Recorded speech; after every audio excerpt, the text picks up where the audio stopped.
الو السلام علیکم. وعلیکم السلام. خیر دی جناب. هرکلی درته یم جی आवाज لږ تیز ته خروجه دی لږ تیز ته شي زه څنګه لګیم مړه دا چې کار یې ورو چې دا وینا 2023 نن کې دی لګیږي وي تاریخونه نو څه ها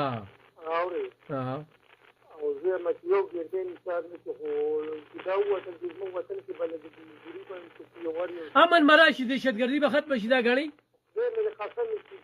مزي به دې مزي له خبر دوه تاسو چې مخکې څنګه دی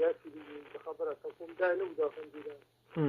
و چې دې راغلي ټول دی خلاص کړي خدای پاک دې په خیر باندې خپل وطن ته وي خپل وطن ته وي نو یو आवाज درځي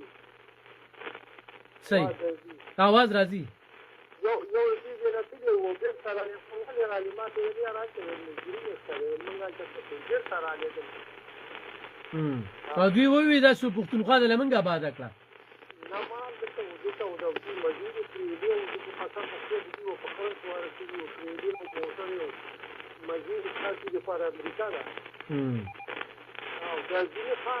صحیح ډېره مننه ډېره مننه خالو السلام علیکم. وعلیکم السلام. دی جناب څوک کوم ځای نه جګ ملک شیر خبر کوم تاسو هرکلی درته یم کوم ځای نه تارونه خجي ښه څه به وایي دي زه دا وایم چې دا خلک د سره پرېښودل نو پکار دي خو زموږ ملک تباه کړو او نو یو هغې خو دې درې خوري ها دا ټول یې له باندې راوستل دي جلسه او دا پرېښودل دي پکار چې دا زر وباسي او دهشتګردي دا خلک دي که نه څوک یې موږ نه خو نه وایو خو دوی مرګ دي که نه خو دوی خپلې ګناه نه وایو خو څوک نه وایي بعد موږ ټول نه پیسې اخلي او هغه د موږ ملک تباه کړو. صحیح صحیح صحیح. السلام علیکم. السلام علیکم. افغانستان والا دی 31 نیټه ورکړې ده آرمی چیف صاحب دی فیصلې ته د خلک په کم نظر ګوري هغوی وایي چې 30 سکنډ ولې نه دي پکار دا خو لا ډېره زیاته خبره ده او امن به وي راشي دا دوی رایې ده. هلو السلام علیکم. السلام علیکم. وعلیکم السلام. رسول خان علی خبرې کوم هرکلی درته یم رسول خان صاحب. ډېره مننه ډېره. جی جی څه به وایي دلته دا ووایم که نه او چې تاسو ټولو کې خبرې کوو د هر چا خپله رایه ده هر چا خپله رایه ده موږ احترام کوو. زه به دا ووایم چې دا کم خلک زموږ مخالف وي که نه او دا زموږ ریاست دغه کړي دي دوی له امداد ورکړی دوی ساتلي وو دغه کړي وو که نه او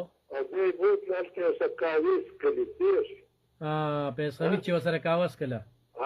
نو هغه واپس د جولې لمره ووته او دغه هم شو اوس چې بیا موږ خیرګار دي نو دا ټول به داسې نه ګڼئ 40,000 که نه نو دا به ټول داسې نه ګڼئ دي چې افغانان داسې دي چې پاکستان خفه کېږي او هغه د دواړو منطقو خیر غواړي نجیبه پیس یو زنانه ده ورشه د نجیبه پیس یو زنانه ده چې د خپل د پاکستان لپاره څنګه لګیا ده که نو موږ هم دا وایي که نه چې موږ خپله دغه ده خپله ګناه هم دا ده چې اوس وځو که نه اوس چې که چېرته موږ پاچاخان منلی ولي خان نو هغه دا نه منل دا نه کول پوه شوې هغه ویلې دا چې دی داسې نه پرېږدئ کیمپونه ونه جوړ کړئ او هغه هلته جنګوئ وروسته خلاف او بیا یې هغه کیمپونو کې سمبالوئ که نه نو هغه چا ونه منله دنیا کې خواړه شولو ټول پاکستان کې پوه شوې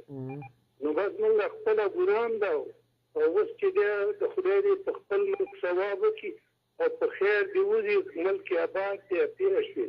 ما هغه خلک موږ آباد کړو په افغانستان هم چېرې اوس هغه زموږ مخالف شو پوه شوې. سلام.